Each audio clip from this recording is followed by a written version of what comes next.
반갑습니다. 인덱스의 검지호입니다. 어느덧 개강 시즌이 다시 한번 다가오게 되었는데요. 이번 학기에는 저도 복학을 하게 되었습니다. 그래서 제가 복학을 결정하자마자 가장 먼저 다시 꺼내게 된 제품이 바로 이 아이패드 프로 3세대인데요. 최근까지는 휴학 중이라서 자주 사용할 일이 많이 없었는데 저는 모든 강의를 들을 때마다 필기를 아이패드를 사용해서 하기 때문에 학기 중 한정으로는 맥북보다도 훨씬 더 자주 사용하는 학기 중에 필수품이라고 할 수 있습니다. 이 아이패드에 대해서 설명할 때 절대 빼놓을 수 없는 것 중에 하나가 굉장히 독특한 멀티태스킹 방식인데요. 오늘은 알고 있으면 학기 중에 필기할 때 유용한 아이패드 멀티태스킹에 대해서 이야기해 보도록 하겠습니다.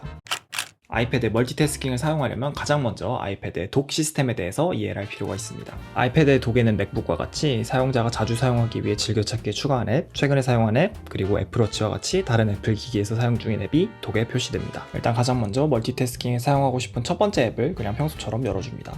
그리고 멀티태스킹에 사용하고 싶은 두 번째 앱을 꺼내려면 홈 인디케이터를 홈화면으로 돌아가지 않게 조심하면서 독을 꺼내줍니다.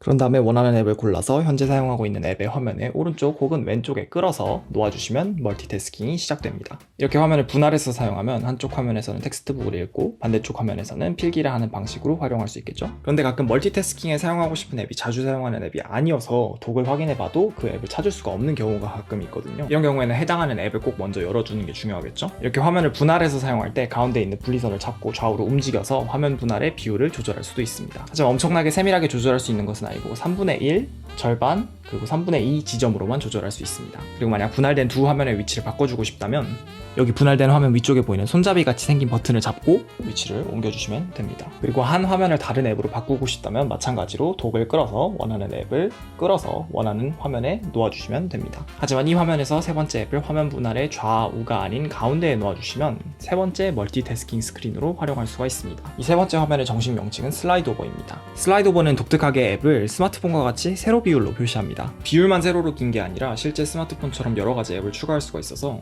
홈 인디케이터를 사용해서 슬라이드 오버에서 사용하고 있는 앱들을 확인하거나 앱을 전환하는 제스처까지 사용할 수가 있습니다. 이 슬라이드 오버는 화면의 오른쪽으로 밀어서 언제든지 숨기고 꺼낼 수 있습니다.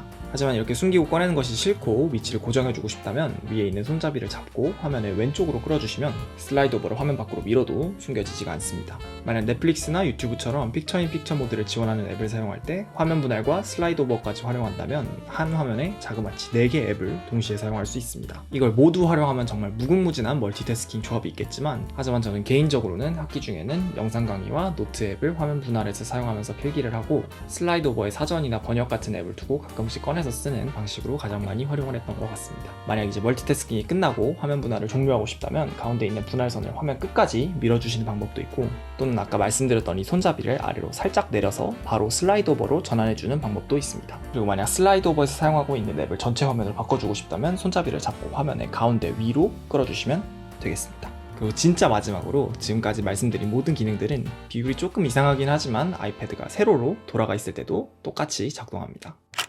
아이패드는 프로세서의 성능은 정말 뛰어나지만 오히려 아이패드 OS의 사용성이 따라와주지를 못해서 성능을 최대한으로 활용하기가 힘들다는 평가가 굉장히 많습니다. 특히 아이패드 프로 5세대와 같은 경우에는 맥북 프로에도 들어가는 M1 프로세서가 탑재되기까지 했으니까 말이죠. 여러분들이 사용하는 이 아이패드가 생각보다 훨씬 더 대단한 제품이기 때문에 넷플릭스 머신으로만 사용하지 마시고 제가 오늘 알려드린 멀티태스킹 팁들 잘 활용하셔서 비싼 아이패드도 꼭 본전 뽑으시길 바랍니다. 그리고 만약 오늘 영상이 재밌거나 유익하셨다면 제 채널에 아이폰이나 맥북과 같은 애플 제품에 대한 다른 영상들도 확인해 보시면 좋을 것 같습니다. 그럼 오늘 영상도 끝까지 봐주셔서 정말 감사하고 저는 다음 주에 뵙도록 하겠습니다. 그리고 구독자 1000명 감사합니다. 다음 주에 뵙겠습니다.